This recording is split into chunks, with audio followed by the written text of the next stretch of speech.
Hi, I'm Susan Lewis from WRTI, and this is Time In, and I'm here with David Devan, General Director of Opera Philadelphia. Hi, Hi, David. Susan. Great to be with you. So it's what, month 4, month 5 of, It's rounding to month 6, but who's counting? right. So how are you, and where were you when this all began? Yeah, I'm in our loft in Philadelphia, in Center City. We live in an old dress factory, uh, just across the road almost from the old Inquirer building. So we're right in the middle of the city, and that's where we started this journey. My husband and I sort of self-quarantine starting on March 9th, a little before things were. My husband is a hospice chaplain. You've met him and know him in that role. And so he is with patients. He continues to be with patients. And so we've been very, very careful from the very beginning about sort of living in this little area. So that's where I am. We're both doing well. We're both healthy and safe and full of gratitude for those things, as many are not. And we're both kind of accepting. We've gone through the grieving process to accept the roles that we both have in the world today, and trying to find some joy in our work and in our lives together. Last year, I traveled 85,000 miles on American Airlines.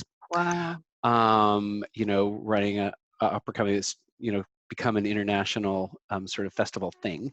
And this year I have traveled 4,000 miles and have become a little resident Julia child because we haven't been able to go out and we didn't want to risk takeout either. So, I'm kind of loving that part of it. Being home, and actually for the first time, we've owned this home for 7 years, and it actually is the first time I've spent a lot of time in our home. So there are some meaningful benefits to sort of lockdown life, to um, put it weirdly. So you say you've become the resident Julia Child. Is cooking something that you always did, or is it something new? Yeah, I have. My mother was a career woman when that was not a thing that many women did. And she decided that her sons were not going to be helpless men. And so she put those two things together. And so I remember cooking dinner for my mom when I was 14. Uh, because she had just worked a full day. And I just took to it. It's just I became this like little Italian grandmother, maybe more than Julia Child. I like on Wednesday, I think, oh, I'll roast a chicken because I need stock for my polenta on Friday, and that'll give me Wednesday. And I'm doing that now without even thinking about it. And my husband, who's also named David, the Reverend David Doubledam, which is delicious in its own with its own fabulousness. He is a happy eater, so it works out. So what's your favorite kind of food to cook? And do you have any favorite recipe you want to share with us? Oh yeah, sure. I cook largely Italian and French, and I tend to lean into Italian in the summer and French in the winter. Just I like braising. My coq au vin is kind of fantastic, and I love like butter roasted chicken with tarragon and stuff. But all that French stuff, it takes ovens and stuff. And the Italian, we have we have a friend that sort of defined the food for us. Said in Italian food, you have the freshest of ingredients, and you put them together, and you taste each ingredient and in its relationship to the other ingredient, and it's fabulous. In French cooking, you take the freshest of ingredients and you combine them to create a new taste. And I just thought that was like a perfect thing. So in the summer, where we have all these fresh things, I love the fact that we can have pronounced individual tastes of things in Italian cooking, but that are complementary and adjacent and beside and contrasted with other flavors.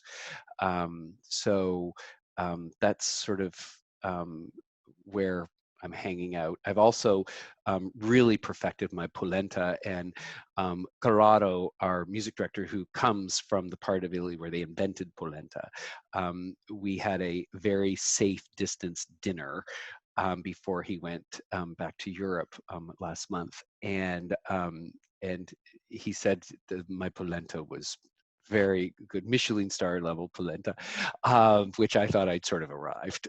But I make it with my own stock, and I cook the chicken a certain way, and I roast the bones before I make the stock, and that's been really the secret to the polenta, which has become a new favorite in this house. Wow. Well, you'll have to email me. It's, So my latest culinary thing, which you can see on my Instagram account, is my husband's birthday was on Sunday, and I don't know whether you know this, but my husband is an insane Lego engineer and creator, and we have over 200,000 Lego bricks in our loft. We have a Lego studio corner, and he just makes all these crazy things. It's fantastic. So I made him a Lego block gluten-free cake because he's also allergic to gluten. the bricks were made of cake? Yeah, so that what I made was a Lego brick cake. So I took cake, I cut it, I measured the dimensions of a Lego brick with 8 studs, and then cut cake in the exact same relationship, stacked it so it had the same relationship, covered it in buttercream, and then covered it in red fondant so it's all smooth. And then I made studs, or like these little pucks, out of the cake with wrapped in the fondant, and put them on top so it looked like a Lego brick, but it was cake. Oh, wow. So what was his response? He was pretty impressed. I wanted to surprise him, but we live in an open loft, and I mean, it literally took me 10 hours to make this cake. So there was no way I could secretly do it. So he sounds pretty serious about Legos. Do you ever do it with him? No, it's his thing. I appreciate it. Last year he did it. It was 8 feet long by 4 feet wide of the Jersey Shore. He made all out of Lego. The waves, all the shops along the boardwalk, the people, the scenes. He would change the scenes overnight, and there was this constant story going. So it brings him real joy. I mean, his work requires a lot of effort. And so this is he really believes in play. He believes everybody should have play in their life, and that this can be a way, actually be a spiritual center. And so he has really leaned into that. So I also know that you like physical activity. The last time we spoke, I think you were headed to a boxing lesson. I've Yes. also seen pictures on Facebook of your camping trip recently. So Hmm. you've been getting outside and doing things like that? Yeah, so on our building, we have a rooftop deck that's a community space. And so actually yesterday I was doing a little boxing workout up there. I've actually got a 1-speed fixed gear kind of hipster bike. And so I've been out riding it as well when it's not 105 degrees out. And then camping is a really big thing in our lives. We are clearly urban people. But we are as committed to living in the wilderness as we are living in the city. So it's sort of very extreme. We typically do backcountry canoe trips, and in other years we've gone to northern Canada, where we've done Algonquin Park. We've bush planed into wilderness areas, been dumped in the middle of nowhere, and then paddled out for like 7 days.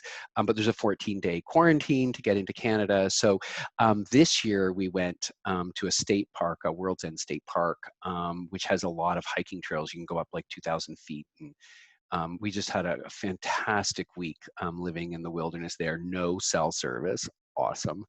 And then 2 weekends ago, we were in the Poconos, and we're going camping next weekend as well. So one of the ways that we've dealt with sort of the containment that has become our regular life, physical containment, is to be outside and be in the wilderness and live amongst trees as much as we can. Um, Cooking fantastically along the way. So this year has not been as remote as we usually prefer, but it has been very rewarding and lovely. Right. What does camping do for you during this time in particular? We both observed that we felt less isolated living in a forest, just the two of us, than we did being at home, the two of us. Because home, our loft, our opera, our work in hospice, it's all, our entire life is configured around gathering people and having people around us. Even our physical space, we bought this loft so that we could host, big dinner parties and have lots of people. Opera donors come over all the time. We've the cast parties for all the operas happen in this loft. So our life is built around others. And so not being with others feels deeply isolating. Whereas when we make a choice to go out in the wilderness, and it's not about others, it was never about us, it's about us communing with nature, because we felt less isolated in that isolated situation. And so what's so beautiful about camping is because there's no other noise other than chipmunks running around and, like last week, a bear coming through the campsite. You get to be reflective, and in that reflection, there's insights. And so, we've been married for coming up to 13 years. And, we learned something about ourselves as a couple. That kind of thinking and almost meditation can only happen when you get outside of your life. And nothing beats getting outside your life than not having a roof or walls around you. And then there's just something absolutely just beautiful and almost musical about being in the forest, because of the soundscape and the dabbled light. For someone who has a lot of theater impulses in him, there's a theater about it. Right. It sounds as if the activities you describe have always been a part of your life. The cooking, David's Legos, the boxing, the camping, they've always been important. Have you noticed anything different, or have they taken on a different dimension since the pandemic? I guess That's a good question. I don't think they've taken on a different dimension. I think they've been greater comfort than they have been in the past. certain activities create the illusion that things are normal. Yeah. Yeah. Although I'm not questing normality. Like, I'm not on a quest for things to be normal. I am on a quest to accept things for what they are now, to embrace those things, and to make my way and help others make their way to it. But I don't want to pretend things are normal. It's not normal. So I don't know whether it's normalizing things. I think it's just having things of comfort, that is not on a screen. I Right. think that's where it's working for me. And maybe because you're quite insightful about, these are things that have always been a part of my life. I used to be an athlete. I mean, physical activity is always something, et cetera, just as you outlined. So, but I don't think it's because I want the old life. I think it's because they just give me comfort in this new life, because that old life isn't available. And even when we come through, this lockdown containment period, whatever you want to call it, our lives aren't going to look like they did on the other side of this. There's just no way we can have a world that is locked up like this, and not be different on the other side of it. So for me, I think that's why for both David and I, we went through kind of like, the 7 stages of grief, because you just had to come to an acceptance that our world has forever changed. It won't be desperate all the time, but it'll be different. And there's and if we can find the joy in that difference, as we come out of the terrible part, which is now, I think that I think that's a better outcome than being in waiting period for things to go back to normal. Because I just don't. I mean, how are we not changed? Right. I mean, I haven't worn a suit for 5 months. That's a big change. You know me in my suits. And you Or you knew me in my suits. and I pressed a shirt today for you. It's the first time I've held an iron in 10 days. very nice. So, on a personal level, is there anything new that you've started doing that you are going to continue after this? I think staying home more, I'm going to continue. I think being really thoughtful about how I spend time with others. I want to spend time with others, but I'm going to want to make it count. Mhm. In David's work, we've learned, he's seen, and he has portrayed to me that in, the loss that people are going through, you see the love. The love is laid bare in loss. And I think, I just want to not lose sort of how some truths are being laid bare. I don't know how to get there, but there's just an honesty and an authenticity that we're all having to engage in. And I don't know what the recipe is for that once we get all mobile again, but I certainly don't want to lose it. Right.